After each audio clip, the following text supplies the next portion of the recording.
I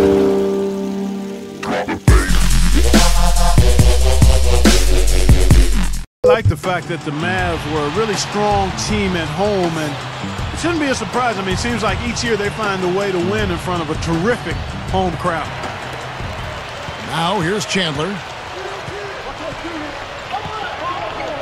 Outside Kidd. Here's Nowitzki. No luck, and Miami will go the other way with the ball. Get back to the Mavs, that home crowd. They also have another guy who's pretty important in that audience. That's their owner. You know, Steve, he's watching every game in Dallas. Yeah, from right behind the bench, too. And that's something that the team has grown accustomed to. And Mark Cuban has been a terrific owner for the Mavericks. He's turned that franchise around, and he's really a major part of their culture.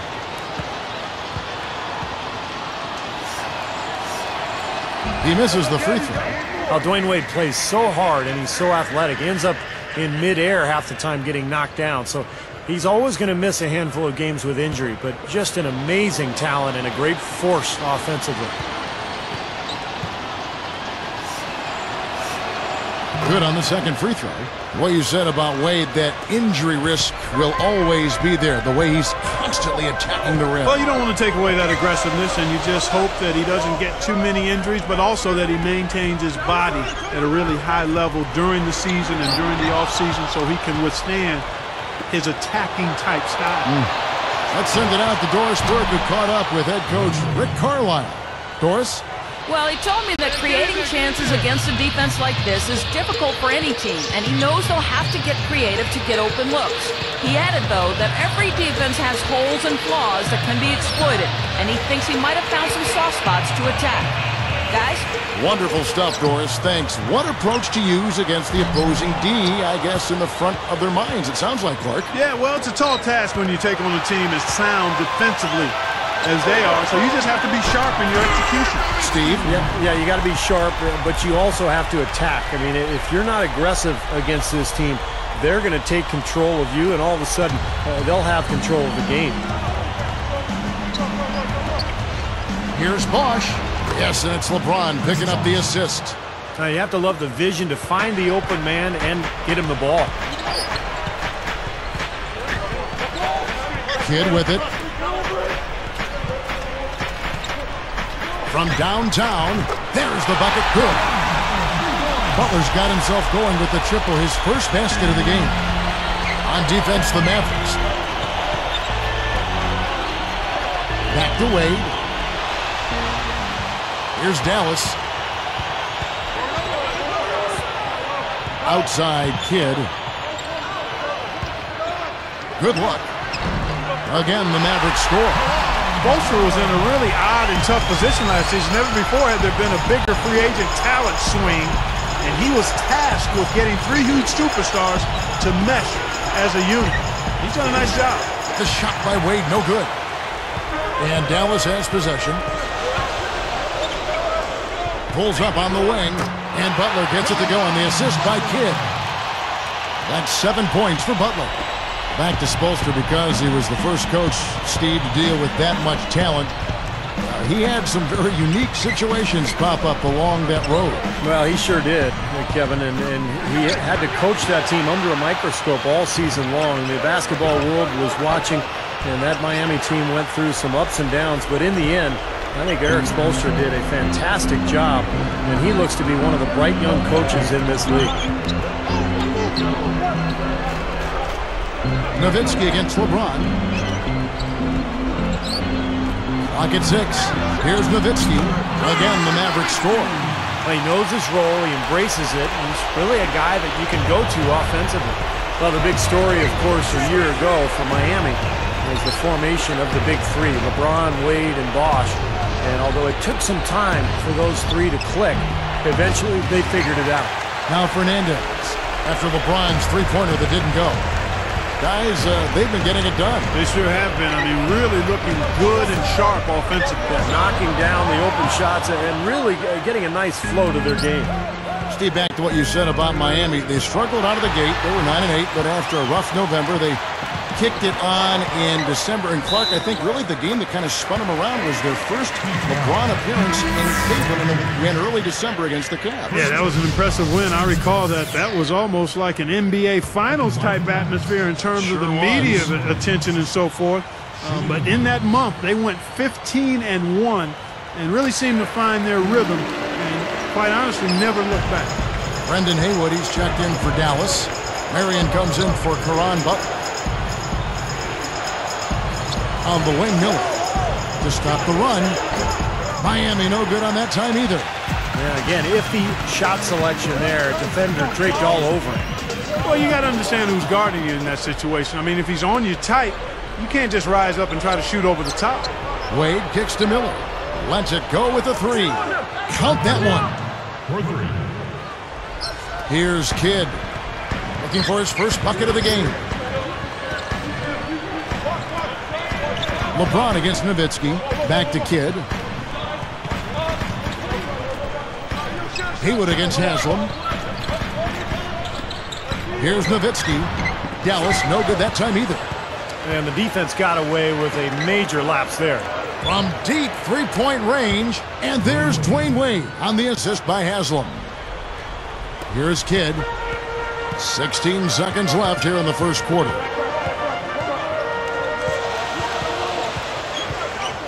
Chalmers is tagged with the reach. That's his first foul of the game, and the bonus will go to the free throw line.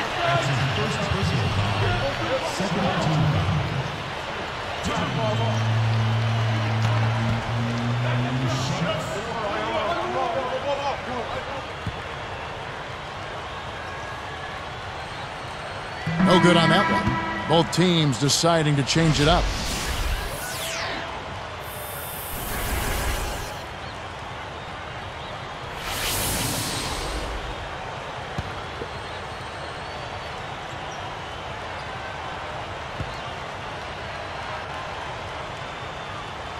And the second free throw, good. Here's LeBron. Outside Bosch. Tries a three. No good, trying to beat the buzzer. And a good game so far as we conclude the first quarter. Mavericks ahead, up by 3. And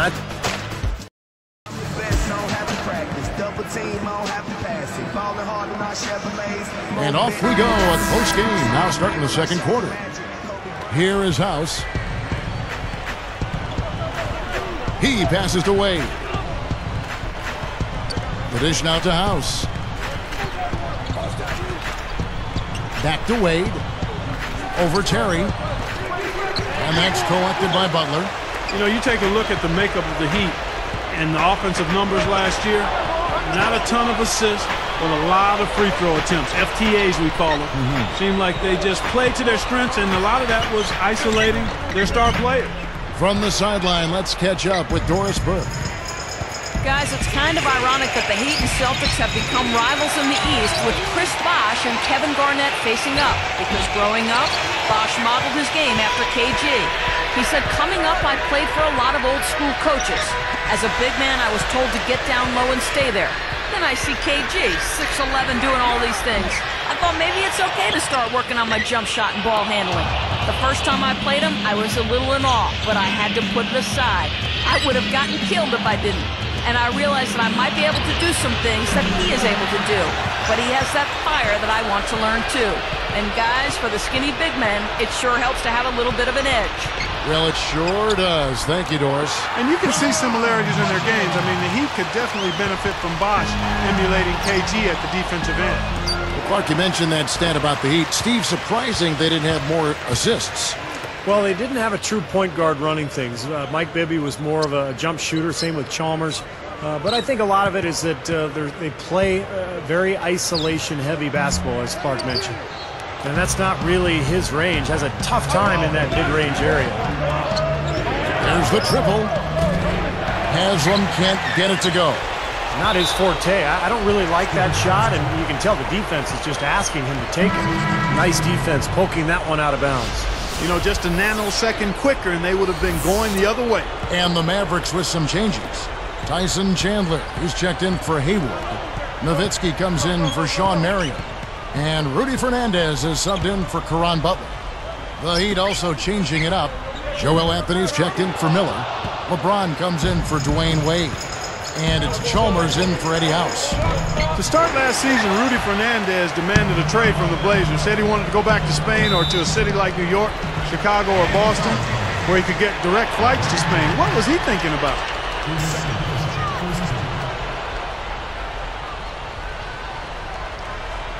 Here's Terry. Still looking to get on the scoreboard.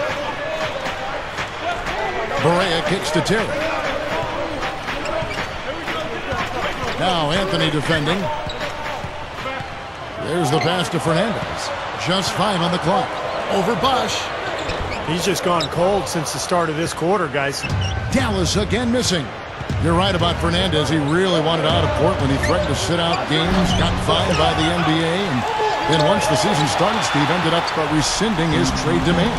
Yeah, and he really didn't get any more minutes last season, but he appeared happier. He felt like he had a more defined role with the Blazers, and I thought that came in handy for him. He seemed to fit in much better and become a relatively consistent role player for the Blazers.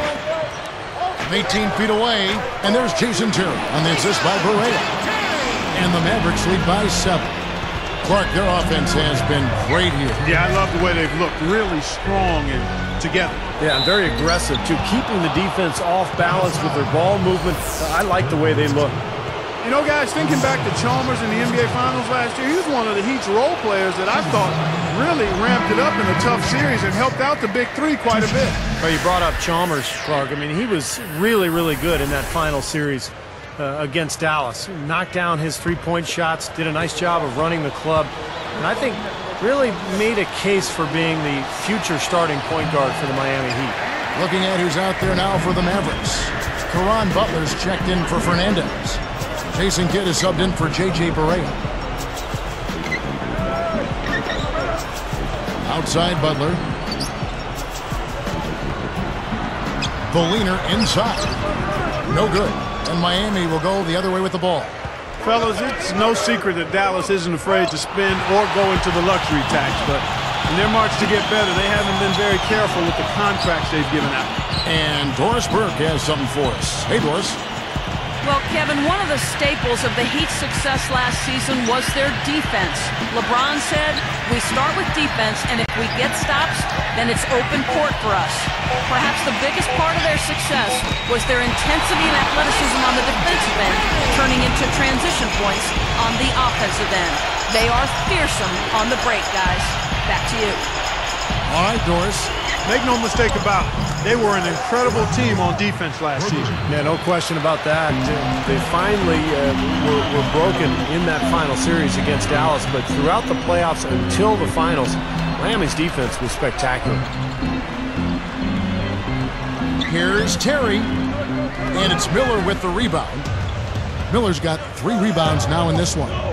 Back to what you said about the Mavs, it seems they can't find the right center to fit them, and they keep giving out dubious contracts. And Steve, you know as well as anybody being in the front office, and Clark, you too at the Pacers. I mean, it's 50-50 a lot of times. You just don't know what you're going to get. Yeah, you got to manage those acorns. Steve? Yeah, the personnel decisions are always difficult, especially when it comes to big money deals, but I thought Tyson Chandler really solidified that center position for Dallas last year. Anthony kicks to Wade. There's Miller with the 3. That falls. Nice feed that time from Dwayne Wade. 6 seconds left in the second quarter. With 2 seconds left, here's Chandler. That misses, would have kind of had it gone in. And so that brings the first half to a close. Fridays are always better with a little NBA action. Welcome to HP at the... Welcome back, everyone, to the picturesque American Airlines Center here in beautiful Dallas as we resume action.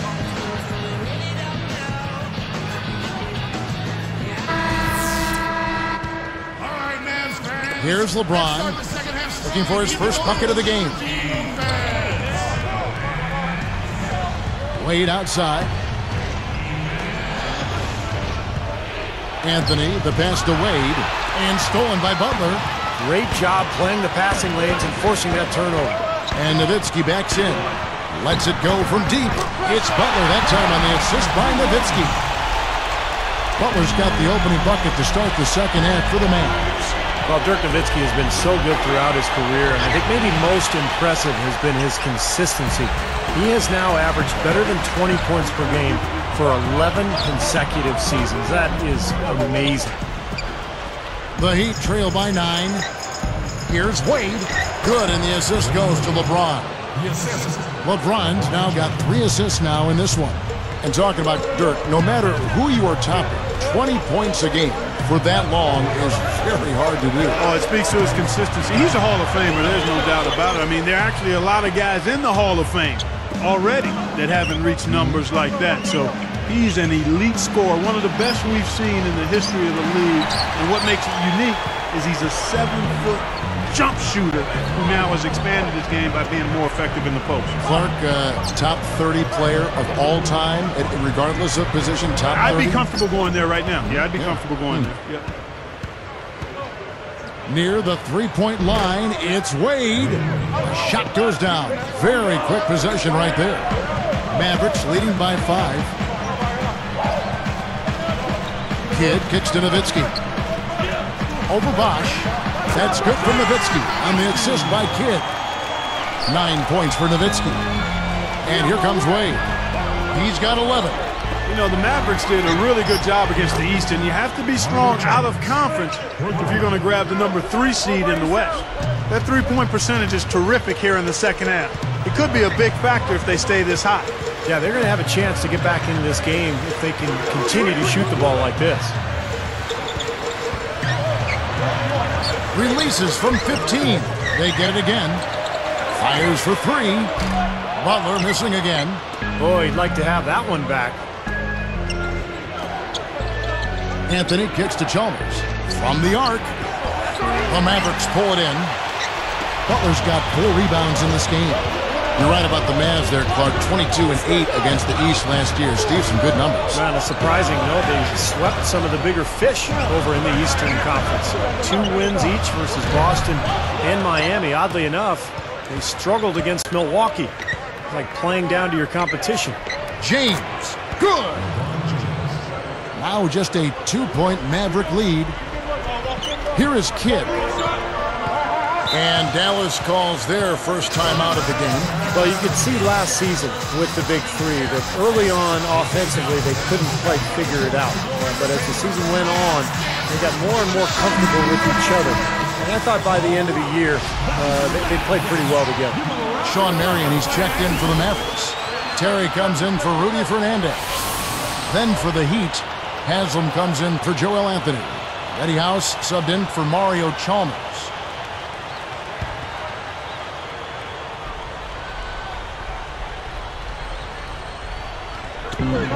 1:58 left in the third quarter of the game. Nowitzki dishes to Marion. He's picked up by LeBron. Terry the pass to Nowitzki. Wide open look. That drops. Nowitzki's got 4 this quarter. And you're right, Steve, about what you said in regard to the Heat. You know, anytime you bring new guys together, there is a feeling out period. But, Clark, obviously this was an extreme case. Yeah, I agree with both of you there. I mean, it just takes a lot of time and massaging when you have that much star power coming together for guys to figure out their roles and then accept their roles and excel in them. That's a 3-pronged process. A lot. Yep. A lot to deal with. And I think whichever team starts to dominate the glass could really take control of this game. I won't disagree with you. I mean, it's so tight between these teams right now on the board that you're just waiting to see which team might pull away. Well, another uncontested 3 there. They've got to make some kind of an adjustment. I mean, they're giving up way too many open 3s. Well, the last 5 hoops, 3 have come off wide open 3-pointers, Clark. So it's one thing to give up 1, but you start giving 3-pointers up in bunches, you're in big trouble. Shoots from 12, and the basket good. Nowitzki's got 13. And I think defensively, you've got to commit a second defender because he's just destroying you right now. Yeah, one-on-one, he's been a handful. Took him no time at all on that one. And this game is tied up now. Here's Terry. 32 seconds left in the third. Dallas calls timeout. I think Coach saw a couple of things he wanted to correct. You got to make sure everyone's following the game plan. Quite the interesting season for Chris Bosh last year. I mean, obviously more team success than he really enjoyed in Toronto, but individually, his numbers dropped a bit. I don't think it bothered him, though. He wanted to win. Catching up on the changes for Dallas. Haywood comes in for Chandler. And Caron Butler is subbed in for Dirk Nowitzki. And then for Miami, Joel Anthony's checked in for LeBron. Miller comes in for Dwayne Wade. And it's Chalmers in for Eddie House. There's 25 seconds left to play in the third. Back to Butler. From past the arc. Rebound by the Heat. What a tough quarter for him. He's got to pick it up here. Boy, nothing at all going his way. I mean, it's hard to watch. Miller, he's covered by Kidd. Gets it off. Got it off in time, but it's no good. And the game still closely contested as we end the third quarter. Dwayne Wade really has his fingerprints all.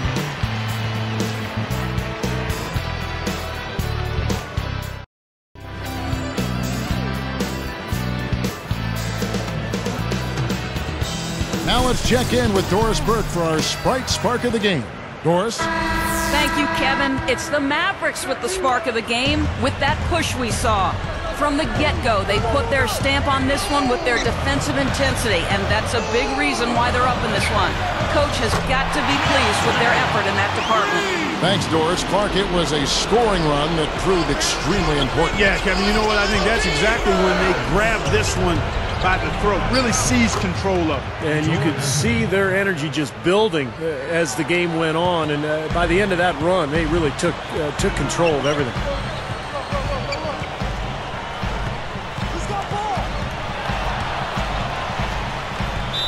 Not watching the line there. That'll be a backcourt violation. Oh, no, you hate to see that. Those are just the kind of errors that can cost you in a game like this. LeBron, he's checked in for Chris Bosh.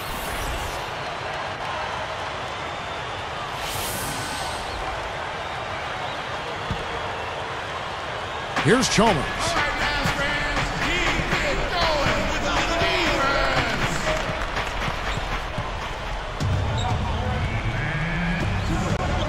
LeBron kicks to Chalmers.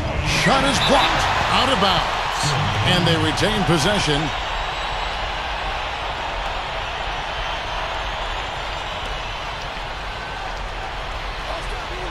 Here's LeBron. Passes it to Chalmers. Here's the three. Good, and the assist goes to LeBron. And the Heat lead by 4. A lot of the points they've given up have come on open threes like that one. And that has to be disconcerting and frustrating to their coach. Well, they should know better. I mean, they read the scouting report. You can't leave these guys wide open on the perimeter. He feeds it to Barea from deep. The shot is off, and it's the Heat taking it the other way. Now the feed to Chalmers. There's the three. It's rebounded by Dallas. Barea dishes to Terry.